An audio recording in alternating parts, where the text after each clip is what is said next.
नमस्कार। आज की इस वीडियो में हम एक कथा लाए हैं। भगवान श्री कृष्ण ने अभिमन्यु को चक्रव्यूह से क्यों नहीं बचाया था।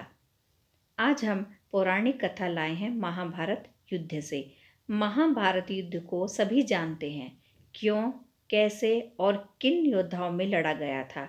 आज की इस वीडियो में एक पौराणिक कथा अभिमन्यु से जुड़ी है। आइए सुनते हैं। अर्जुन और सुभद्रा के पुत्र अभिमन्यु को सभी जानते हैं कि महाभारत युद्ध में अभिमन्यु वीर गति को प्राप्त हो गए थे।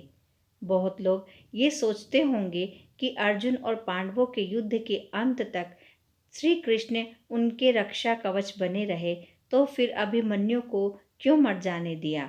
अगर श्री कृष्ण चाहते तो अपने सुदर्शन चक्र को भेजकर अभिमन्यु को चक्रव्यूह से जीवित बाहर ले आते। अभिमन्यु का वध नहीं होता, पर श्री कृष्ण ने ऐसा नहीं किया। श्री कृष्ण ने अपनी बहन सुभद्रा के पुत्र अभिमन्यु को नहीं बचाया था, क्योंकि कहा जाता है धरती पर जब धर्म और सत्य की हानि होने लगे तो भगवान को नियति के अनुसार धरती से अधर्मियों और अत्याचारियों का नाश करना होता है। इस उद्देश्य को पूर्ण करने के लिए ही भगवान स्वयं धरती पर जन्म लेते हैं, और उनके इस उद्देश्य को पूरा करने में देवी देवताओं को अपने पुत्रों को भेज या स्वयं उन्हें धरती पर जन्म लेना होता है। ऐसा ही द्वापर युग भगवान विष्णु ने श्री कृष्ण अवतार में जन्म लिया था। ब्रह्मा जी ने और सभी देवी देवताओं को भी श्री कृष्ण की सहायता करने के लिए धरती पर जन्म लेने का आदेश दिया था। ब्रह्मा जी के इस आदेश का सभी देवी देवताओं ने स्वागत किया था, परंतु चंद्रमा ने इस आदेश का विरोध किया और अपने पुत्र वर्चा को धरती पर जन्म लेने से इनकार कर दिया।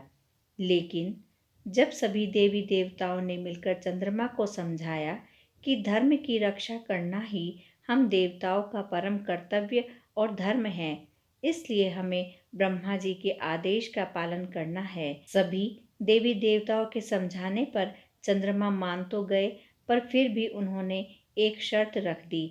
यदि मेरा पुत्र धरती पर जन्म तो लेगा, पर वह ज्यादा दिनों तक नहीं रुकेगा, और महाभारत युद्ध में अपना कार्य समाप्त होते ही वह मेरे पास वापस लौट आएगा।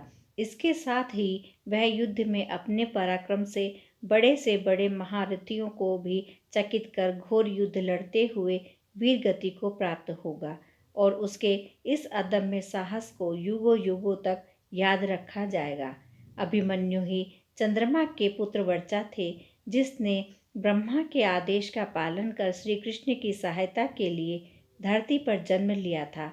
चंद्रमा की शर्त के अनुसार ही श्री कृष्ण ने अभिमन्यु की नियति में दखल नहीं दिया, और इसलिए अभिमन्यु महाभारत युद्ध में लड़ते हुए वीर गति को प्राप्त हो गए और अपने पिता चंद्रमा के पास वापस चले गए। यह है हमारे भगवान की नियति। अगर वो अपने लिए भी नियम नहीं बदल सकते, तो हम लोग तो इंसान हैं।